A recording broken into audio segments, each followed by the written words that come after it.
segundo evangelista y él lo presenta como siervo.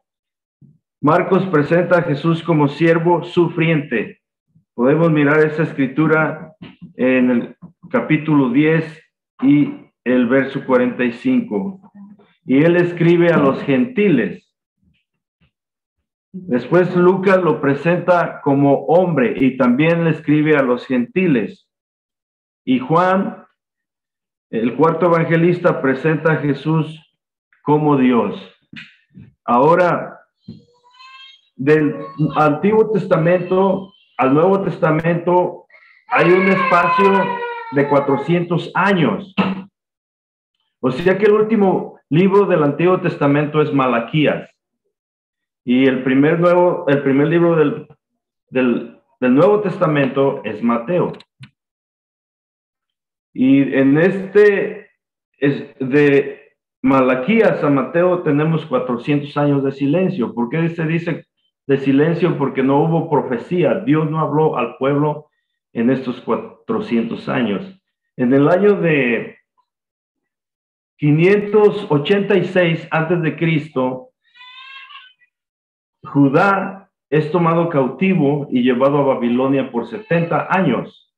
Ahí estuvo cautivo por 70 años. Después de que se cumplen los 70 años, llega otro imperio, porque cuando Judá fue tomado cautivo, el imperio mundial era Babilonia. Pero después de Babilonia llega el imperio medo-persa. Y ellos, Ciro el Grande, da una orden para que los judíos sean repatriados. Pero después de el imperio medo-persa, viene otro imperio, que es el imperio griego.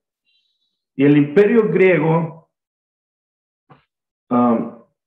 conquista todo el mundo antiguo y impone la cultura helénica. ¿Qué es la cultura helénica o la cultura griega? Que se enseña la lengua y las costumbres de los griegos, pero se respeta a cada pueblo que es conquistado.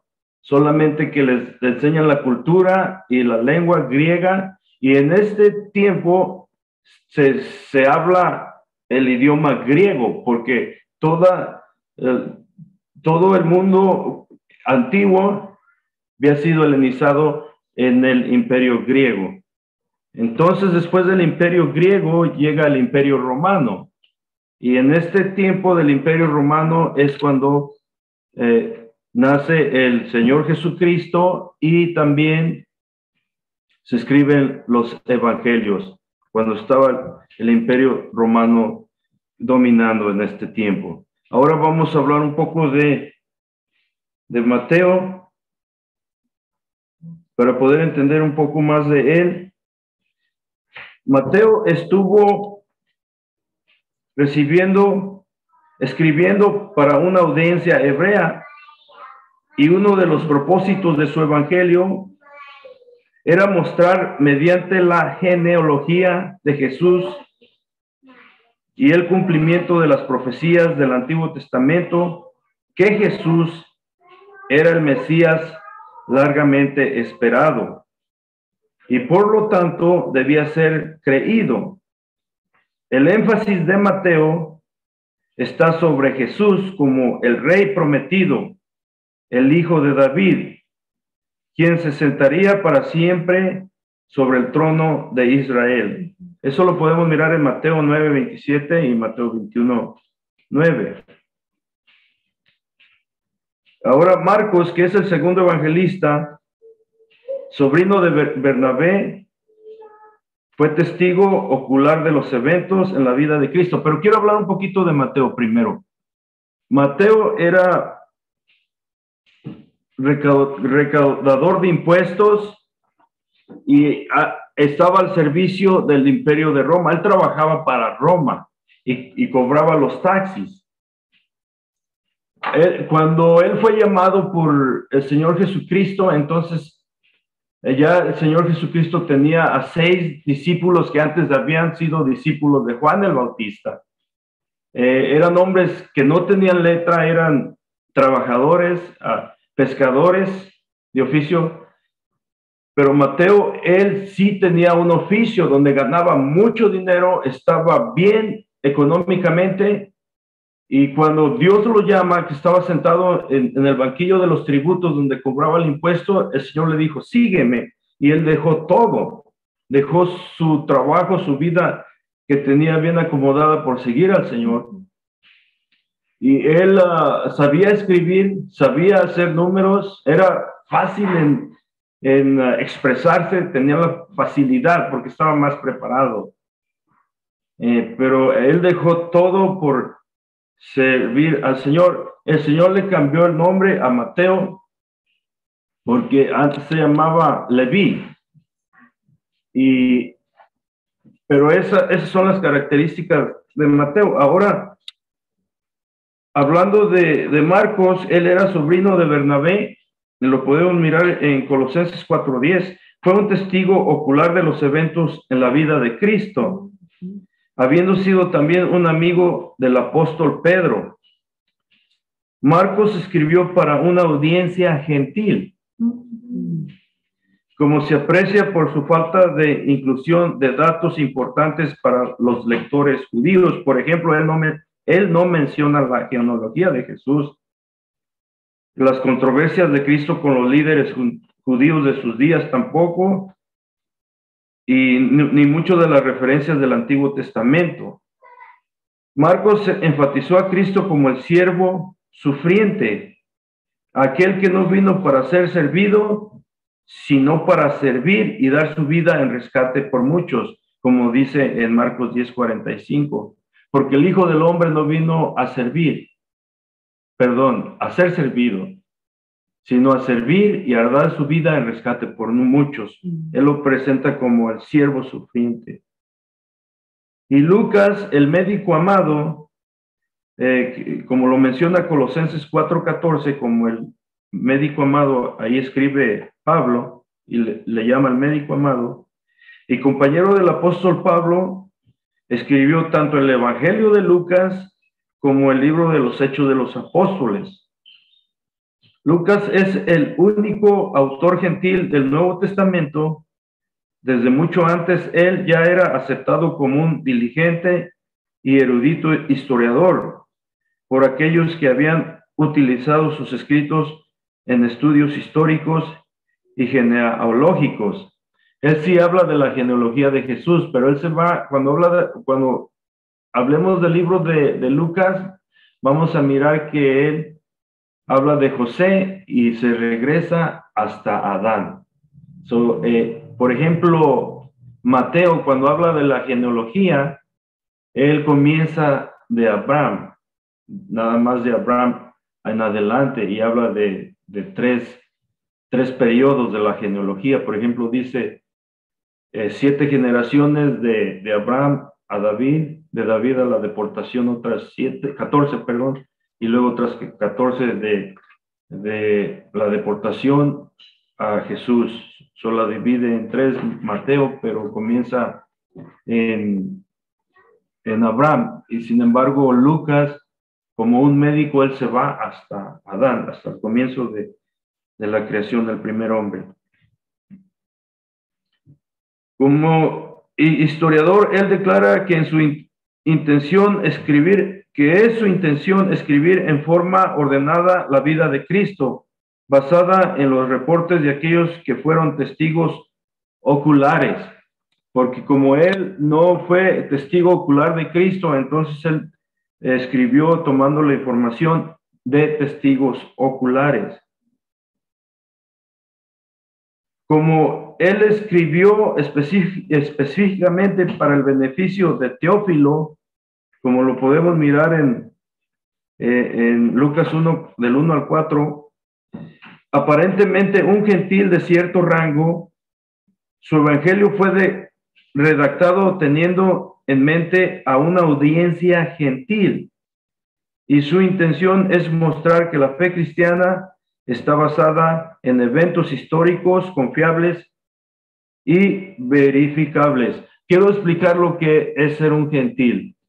Bíblicamente, teológicamente, toda la humanidad está dividida solamente en dos razas o dos clases de gente que vienen siendo los judíos y todas las demás naciones. Ahí entramos morenitos, chinitos, latinos, todos somos gentiles.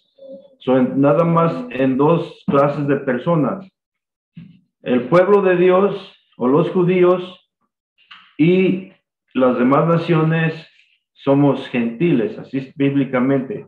Pero ya en el Nuevo Testamento a nosotros se nos llama una nueva creación. La iglesia somos una nueva creación, pero ellos nos conocen, aún los judíos todavía nos conocen como gentiles. Muy bien. Lucas se refiere a Cristo con frecuencia como el Hijo del Hombre, enfatizando su humanidad, y comparte muchos detalles que no se encuentran en los relatos de los otros evangelios. Tiene 28 capítulos, 24 capítulos a Lucas, y está muy rico en todo su contenido. Es uno de los evangelios más bonitos, con muchos relatos y muy ricos. El evangelio de Juan, ahora escrito por Juan el apóstol, es diferente a los otros tres. Los primeros tres evangelios se llaman sinópticos, o sea que se pueden comparar, se pueden poner así en línea horizontal, uno aquí, otro aquí y el otro aquí, y se pueden estudiar a la misma vez, porque contienen información muy semejante el uno del otro, en diferentes perspectivas. ¿Por qué algunas ocasiones los que no están de acuerdo con el evangelio dicen: ¿por qué Lucas dice esto de Jesús? ¿Y por qué Marcos lo dice de esta manera? ¿Y por qué Mateo lo dice de esta manera? La misma historia. Y entonces quieren con esto decirnos que se contradicen entre sí. Pero en vez de contradecir esto, lo hacen más real. ¿Por qué? Porque mirando un ejemplo sencillo, cuando hay un accidente, llega el policía y él comienza a preguntar: ¿tú cómo viste el accidente? Entonces la persona le comienza a explicar cómo él miró el accidente, pero luego se va al otro extremo y le pregunta, le hace la misma pregunta y le da una respuesta similar a la de otra persona, pero en su punto de vista, la manera como él miró el accidente. Y luego se voltea y le pregunta a otra persona y da su versión del accidente. Las tres versiones coinciden, pero cada quien dio su punto de vista conforme a cómo él apreció el accidente. Así es igual con los evangelios. Cada uno de ellos hace más rico el evangelio, lo hace más real, lo afirma mejor. Por eso estos tres sinópticos precisamente se les llama los sinópticos, porque dan una descripción en su punto de vista cada uno del mismo evangelio, y se pueden poner en línea horizontal y compararse para estudiarlos, para examinarlos, o podemos ponerlos también en línea vertical. Sin embargo, el de Juan está muy diferente, porque él presenta a Cristo como Dios, como divino, y está diferente. Entonces, por eso no se califica a él como sinóptico, sino como el Evangelio de Juan, escrito por Juan el apóstol. Es diferente a los otros evangelios y posee un gran contenido teológico. La teología, el estudio de Dios, referente a la persona de Cristo y el significado de la fe. Con frecuencia se hace referencia a Mateo, Marcos y Lucas como los evangelios sinópticos, por su contenido y estilo similar, y porque ellos ofrecen una sinopsis de la vida de Cristo. Sin embargo, el Evangelio de Juan comienza no con el nacimiento de Jesús o su ministerio terrenal, sino con la actividad y características del Hijo de Dios antes de haberse hecho hombre. Antes de hacer, por ejemplo, en Juan 1:14 dice, y aquel verbo fue hecho carne. Está hablando de cuando Dios era palabra y por medio de su palabra creó todo lo que existe. Él está hablando de la divinidad de Jesús porque lo presenta como Dios, como divino. En el principio era el verbo, antes de toda la creación. Y el verbo era con Dios y el verbo era Dios. Todas las cosas por él fueron hechas y sin él nada de lo que ha sido hecho fue hecho. Entonces, él lo presenta como divino. El Evangelio de Juan enfatiza la deidad de Cristo como se aprecia en su uso de frases como el verbo de Dios, Juan 1:1, el Salvador del mundo, Juan 4:42. El Hijo de Dios se usa repetidas veces y Señor y Dios en Juan 20:28. Eso dijo Tomás cuando le dijo mi Señor y Dios en Juan 20:28. En el Evangelio de Juan, Jesús también afirma su deidad con muchas declaraciones de él. Yo soy. Jesús dice muchas veces, yo soy. Antes de Abraham, yo soy. Y luego cuando lo van a arrestar, hace una pregunta, ¿a quién buscáis? Y dicen, a Jesús de Nazaret. Y él dice, yo soy. Y entonces todos los guardias caen al suelo. La más notable entre ellas está en Juan 8:58, en donde él asegura que antes que Abraham fuese, yo soy. Y eso se puede comparar con Éxodo 3, del 13 al 14, donde Moisés le dice, voy a llegar al pueblo y me van a preguntar, les voy a decir, el Dios de vuestros padres me ha enviado, ellos me van a preguntar cuál es su nombre para que le adoremos. Y el Señor le dice, yo soy, así le dirás al pueblo, yo soy, me ha enviado. Y esto lo usa mucho en el Evangelio de San Juan. Pero Juan también enfatiza el hecho de la humanidad de Jesús, deseando mostrar el error de una secta religiosa de sus días, los gnósticos, quienes no creían en la humanidad de Cristo.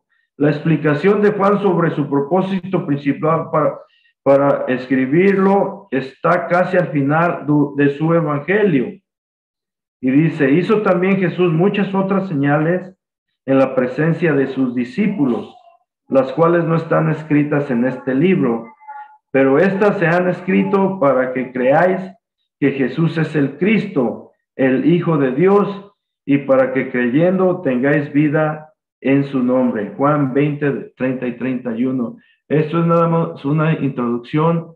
El lunes que viene vamos a irnos más detalladamente, vamos a hablar de Mateo y del Evangelio de Mateo. Mi esposa va a tomar ahora este tiempo. Paz de Cristo, hermanos, estamos emocionados porque estamos en un nuevo comienzo de la palabra. Está tan bonita la palabra, pero este es un nuevo comienzo de estudios. Entonces vamos a entrar en el nombre de Jesucristo, ¿verdad?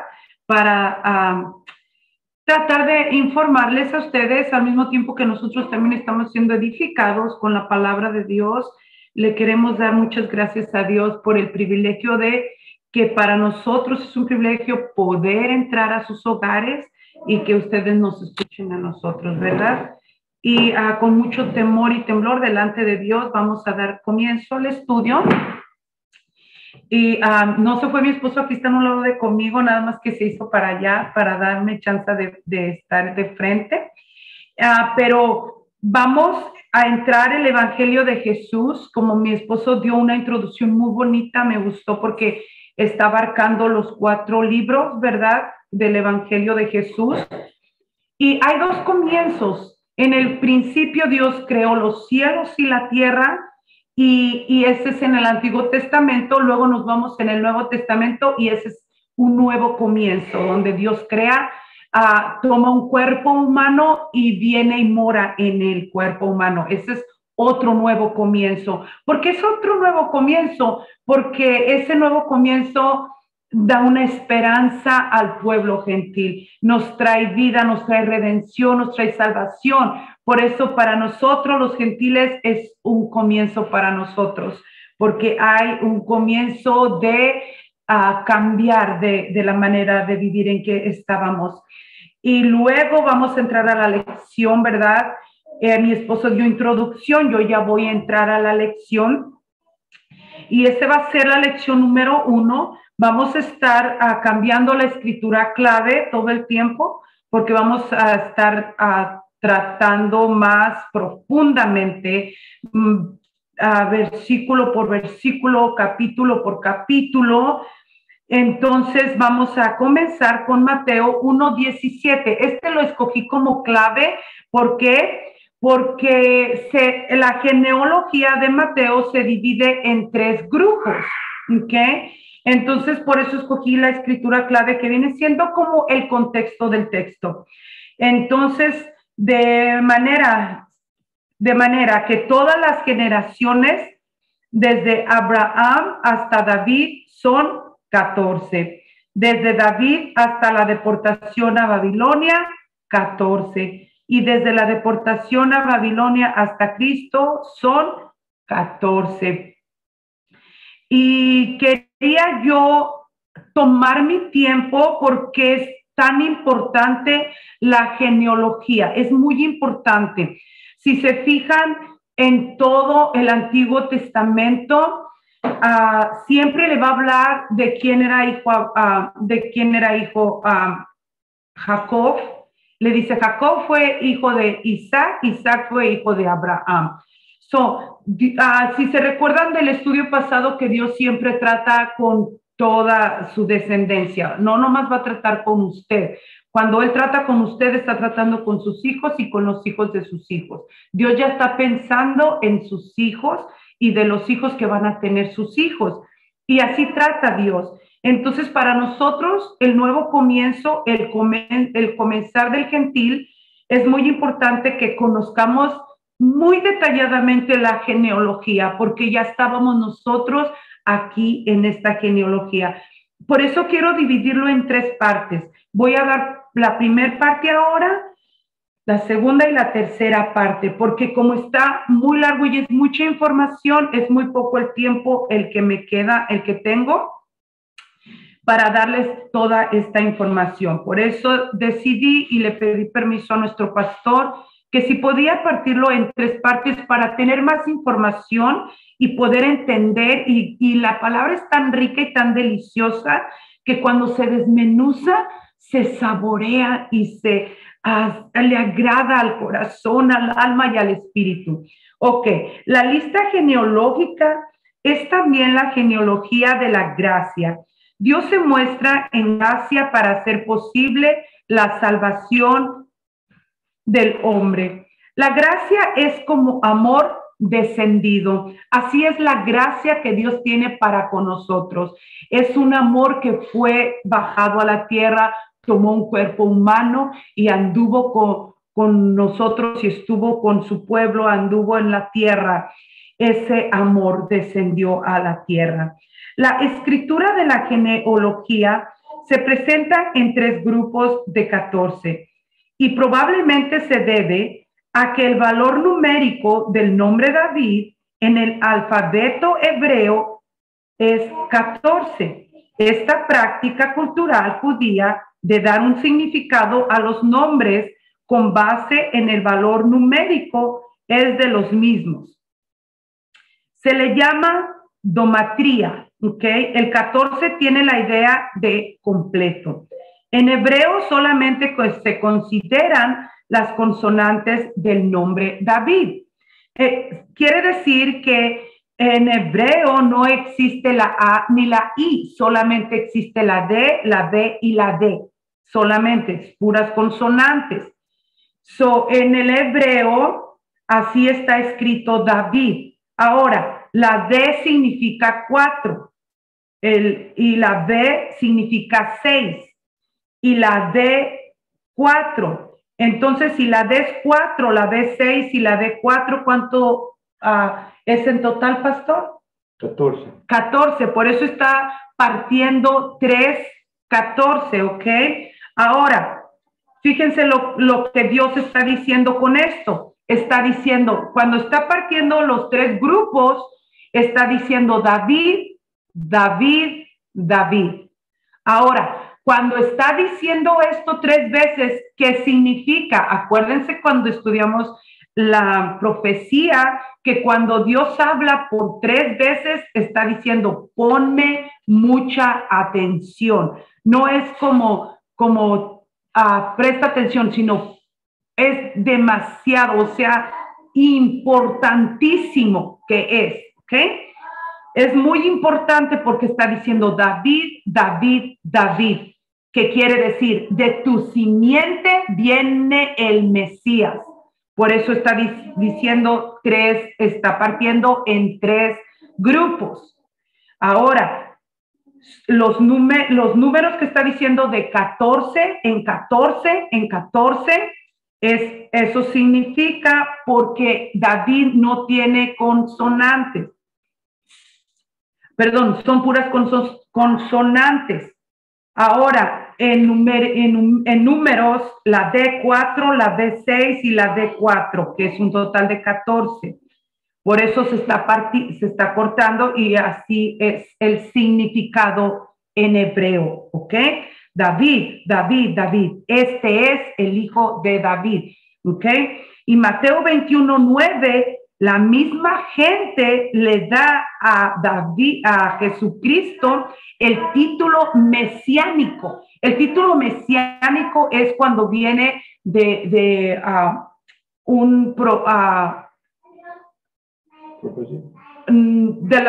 profecía, pero también viene de un patriarca, ¿ok? Cuando se le dice mesiánico es porque viene de un patriarca.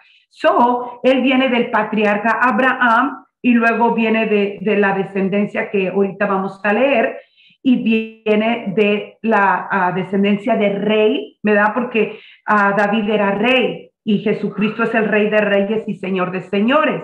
Por eso se le llama hijo de David, porque él viene de la descendencia real.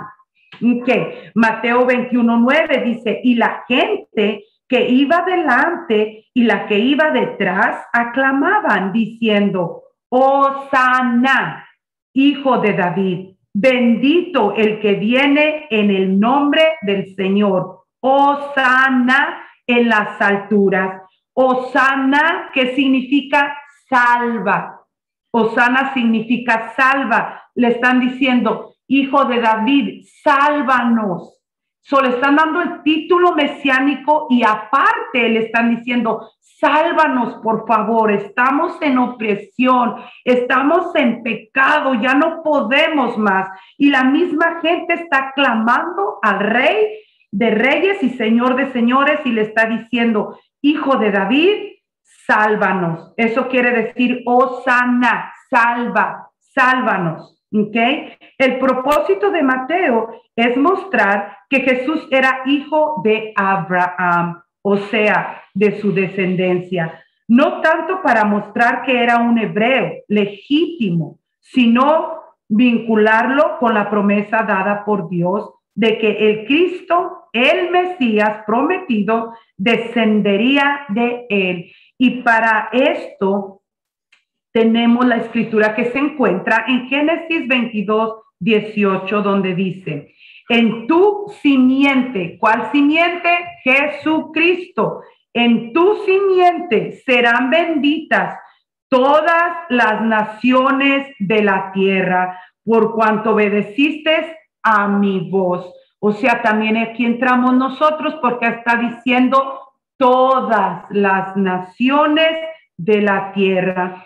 El Espíritu inicia el Evangelio con esta panorámica de la soberanía de Dios, ya que se trata de presentar a los hombres la verdad del Evangelio de la gracia, que salva a todo aquel que creen. Mateo 1:1. Y vamos a dar comienzo a la genealogía. Y para eso tenemos el versículo número 1. Libro de la genealogía de Jesucristo, hijo de David, hijo de Abraham. ¿Por qué hijo de David? Porque viene de realeza. David era rey y Jesucristo es rey de reyes y señor de señores. Por eso él se le llama rey. Y cuando le pusieron en su cruz, eso le pusieron rey. Ahora, viene de la descendencia de Abraham. El nombre Jesucristo resulta de la unión que se junta Jesús con Cristo, ¿ok? Jesús significa Salvador, Cristo significa ungido. Y todo junto, Jesucristo es Salvador ungido. Es todo el nombre de Jesucristo, Salvador ungido. Viene a salvar a la humanidad. Por eso nosotros, para los gentiles, hay un nuevo comienzo, hay una luz de esperanza, hay una nueva esperanza para nosotros en el Evangelio de los 4 escritores. ¿Por qué? Porque aquí comienza esa luz para nosotros. Ahora, ¿por qué se le llama hijo de David? Isaías 11:1 nos explica, saldrá una vara del tronco de Isaí y un vástago retoñará de sus raíces. ¿Quién es Isaí, pastor? Isaí es el abuelito del rey David. Es el abuelito del rey David. Muy bien. Ahora vamos a entrar al verso 2. Abraham engendró a Isaac, Isaac a Jacob, y Jacob a Judá y a sus hermanos. Me llama mucho la atención aquí, si ponemos atención, pastor, usted que escudriña las escrituras, ¿verdad? Y que está todo el tiempo constantemente estudiando. ¿Por qué dice Judá cuando Judá no fue el primogénito? ¿Por qué nos está diciendo, ok, Jacob engendró a Judá? Cuando aquí debería de aparecer el nombre de Rubén, porque Rubén fue el primogénito de Jacob. Mas, sin embargo, la línea genealógica nos está exponiendo a Judá. Por la bendición de Jacob, cuando en su lecho de muerte llama a sus hijos y les da la bendición a cada uno, él declara que el cetro no se va a quitar de Judá. Y ahorita vamos a explicarlo. El primer grupo de la genealogía de 14 generaciones comienza por Abraham para demostrar la relación de Jesús con la nación hebrea.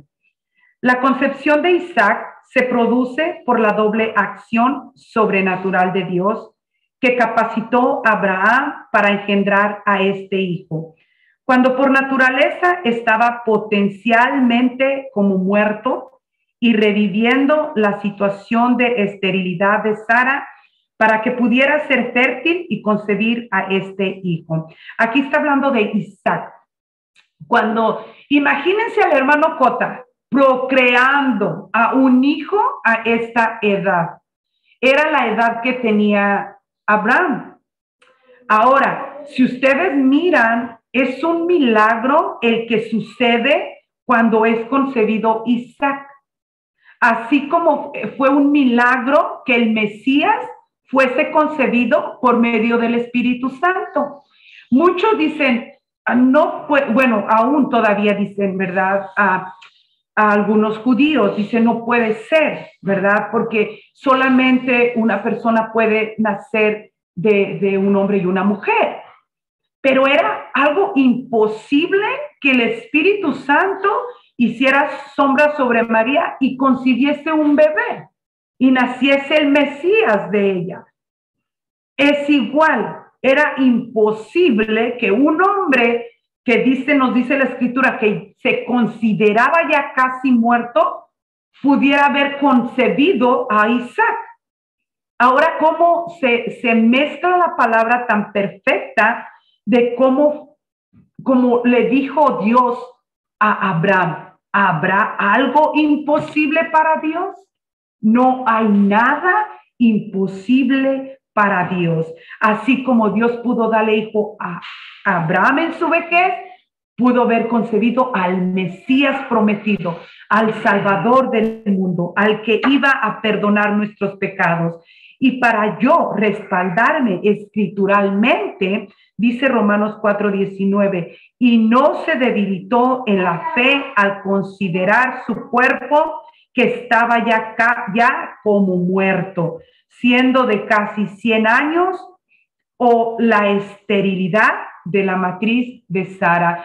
Yo no lo inventé, está en la palabra de Dios, que su cuerpo ya casi estaba como muerto. Como quien dice, si el hermano Cota usted lo agarra fuerte, dice él, siento que me van a quebrar mis manos, o siento que mis huesos se me quebran, porque ya están en una edad donde sus huesitos no pueden. Imagínense para criar a un hijo, para concebirlo primero y luego para crearlo. Bueno, pues así el Mesías era un milagro que naciese del Espíritu, un Salvador del mundo.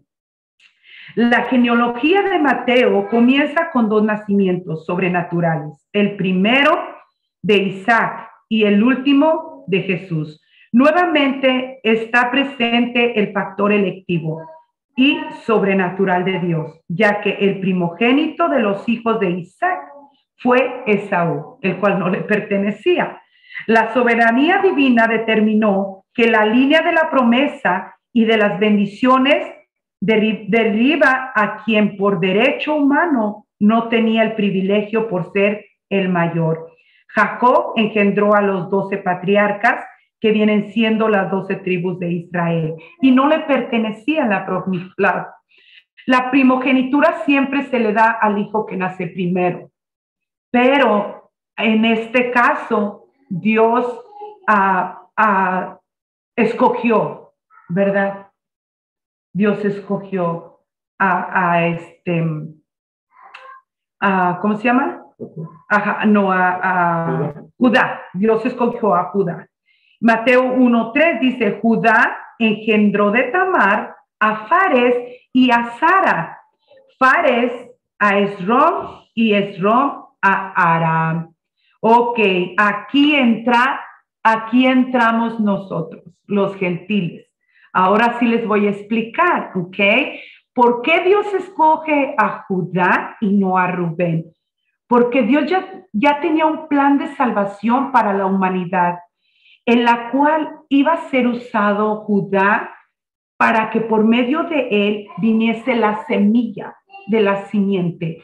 Y aquí entramos nosotros, o aquí vamos a dar una explicación. Aquí Dios ya tenía un propósito para el pueblo gentil, porque no es del que quiere ni del que corre, sino del que Dios tiene misericordia. Judá engendró a Fares y a Sara de Tamar. Los dos hijos fueron resultado de la acción inmoral con su nuera Tamar. Había sido esposa de Ed, el hijo mayor de Judá, fruto de su matrimonio con una mujer cananea llamada Súa, y para eso usted lo va a encontrar en Génesis 38:5, si usted lo quiere leer en casita. Y de su nuera, de nuevo, en cierta medida, el que debería de ser el primogénito de él era Sara. Sin embargo, la línea sigue con Fares, ¿ok? Pero vamos a ver un poquito la historia que nos está explicando. Judá se llegó a su nuera por la razón de que en el judaísmo existe el levirato. El levirato es que si el hijo mayor muere y tiene otro hijo, puede darle a su hija en casamiento para que levante semilla, para que levante hijos, ¿ok? Y para que siga la descendencia.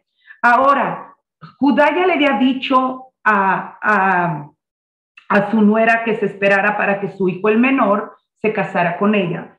Luego ella pues dice, ya creció el hijo, no se me ha dado, y ella pensaba, se me está pasando el tiempo, ¿verdad? Y lo que hace ella es que va y se viste de colores.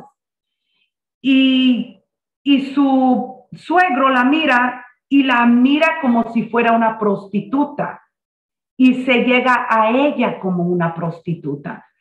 Pero ella le dice, sí me voy a acostar contigo, pero si me das tu bastón y tu listón, ¿verdad, pastor? Tu listón y tu bastón. Y él se los entrega.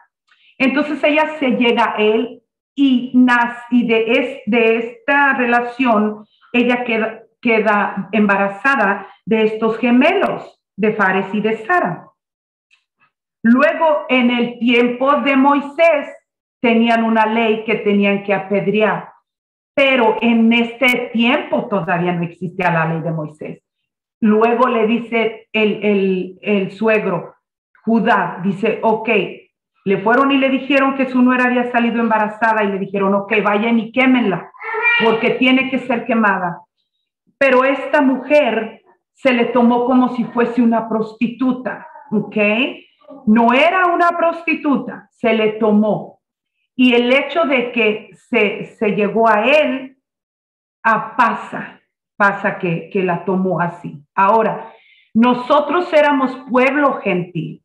Cuando el pueblo gentil adora a otros dioses, nosotros estamos fornicando espiritualmente, ¿ok? Así se le llama la Biblia, en fornicación, en prostitución. ¿Por qué prostitución? Porque adorábamos a otros dioses. En el pueblo judío no puede estar una mujer en la línea genealógica. Siempre están hombres. Y si usted se fija, cuando usted lea las escrituras, siempre le va a dar las líneas genealógicas a puros hombres.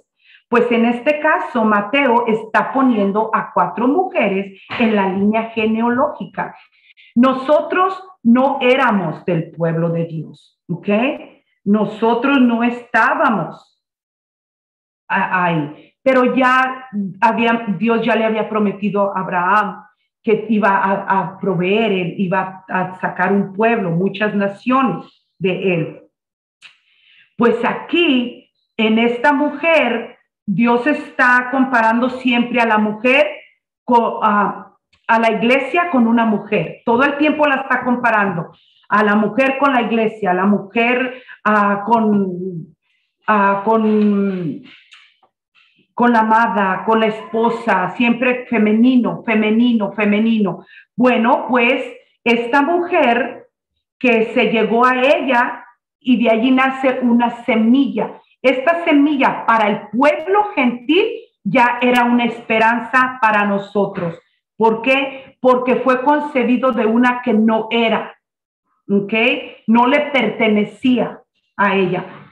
Así como a nosotros la iglesia no nos pertenecía, mas sin embargo Dios allí ya estaba formando algo para que viniese una semilla para nosotros. Ahora yo me tengo que respaldar con lo que yo les estoy hablando. Y en Oseas 1:7 dice, mas de la casa de Judá tendré misericordia y los salvaré por Jehová su Dios. Y no los salvaré con arco, ni con espada, ni con batalla, ni con caballo, ni con jinete. Ahora, pastor, ¿cómo estamos recibiendo la salvación en estos días? Con misericordia, con amor, con bondad, con eso. Y es lo que está profetizando Oseas. De Judá viene la semilla que va Dios a salvar a un pueblo, a una iglesia. Y andábamos en fornicación y estábamos así. Y nos confundían, quizás muchos no estaban tanto en idolatría, pero estaba así pensando de nosotros, ¿verdad? Pero Mateo 1:4 dice, Aram engendró a Aminadab a Nazón y a Nazón a Salomón. Aram engendró a Aminadab, que también se le llama Ram, ¿ok? Crónicas 2:10. Era el padre de Elizabeth, la esposa de Aarón, hermano de Moisés. Y esta historia la van a encontrar en Éxodo 6:23. El hijo de Aminadab se llamaba Naasón, que fue el jefe o príncipe de la tribu de Judá durante el tiempo de la peregrinación por el desierto.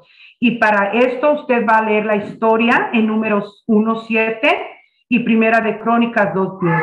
La tribu de Judá acampaba al lado oeste, al oriente del tabernáculo, lugar por donde sale el sol. El Mesías se le anuncia como el sol de justicia. Bueno, pues nosotros venimos de allí, de la tribu de Judá, ¿ok? Y el pueblo gentil viene de esa semillita que plantó en su nuera, de allí venimos, ¿ok? Mateo 1:5.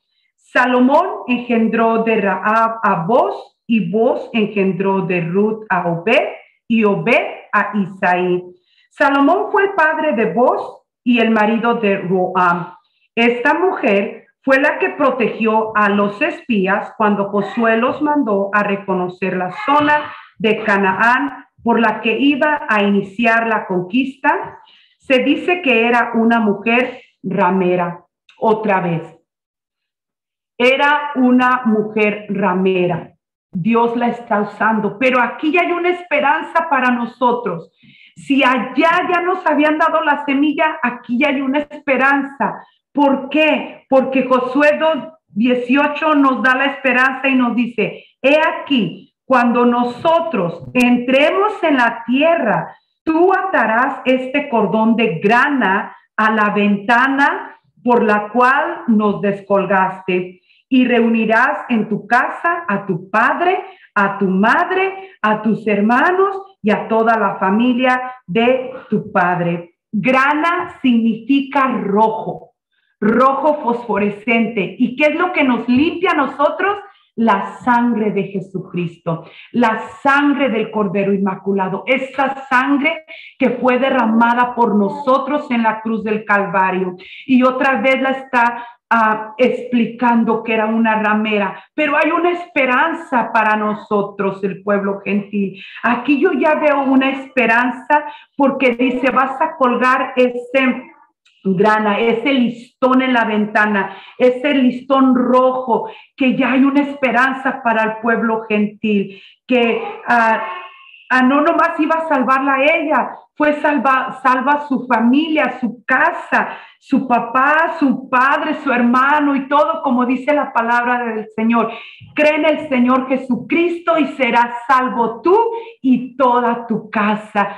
Y así estaba esta esperanza. Por eso Mateo puso en la genealogía a estas mujeres que no eran buenas, se prostituían en idolatría, se prostituían en su físico, pero Dios las sacó de allí y las hizo mujeres buenas y las puso en la genealogía. ¿Para qué? Para que nosotros como gentiles tuviésemos una esperanza. Esa esperanza no avergüenza, sino que nos da más para seguir adelante. Vos, el hijo de Salmón, se casó con Ruth, la moabita. Ruth había invertido de Moab. Enviudado. Vos fue el pariente que estuvo dispuesto al matrimonio liderato. Él redimió a Ruth. Nosotros fuimos redimidas, ¿ok? Allí vos redimió a Ruth. Jesucristo nos redimió a nosotros como iglesia gentil. Nos sacó de nuestra tierra y de nuestra parentela, de nuestras creencias, de idolatría, de todo eso nos sacó y nos trajo al camino de Dios. Ruth 2:20. Y dijo Noemí a su nuera, sea el bendito de Jehová, pues que no ha rehusado a los vivos la benevolencia que tuvo para los que han muerto. Después le dijo Noemí, nuestro pariente es aquel varón y uno de los que pueden redimirnos. Ahora Ruth 4, y sea tu casa como la casa de Fares, el que Tamar dio a luz de Judá. ¿Se fijan? Allí venimos nosotros también. Bendito sea el que Dios te dio, que viene de la descendencia de Judá, del cual le dio a Tamar. Mateo 1:6. Isaí engendró al rey David, y el rey David engendró a Salomón, de la que fue mujer de Urías. Ahora, nosotros estamos en la genealogía, pero fíjense también aquí como dice en el versículo 6, ¿ok? David concibió de la mujer que fue de Urías. Ahora, ¿cómo se le llama, pastor, cuando se llega a otra que no es su esposa? Adulterio. Adulteró.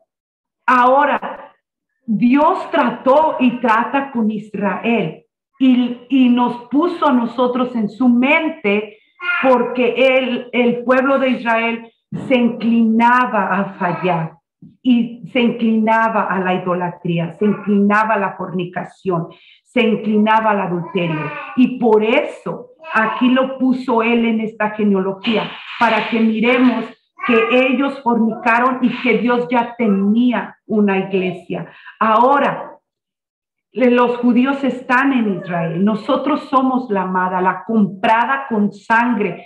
Y también nosotros vamos a ir a vivir a la nueva Jerusalén. Nosotros vamos a estar con él, vamos a ir con él. La iglesia del Dios viviente, la comprada, la amada de su nombre.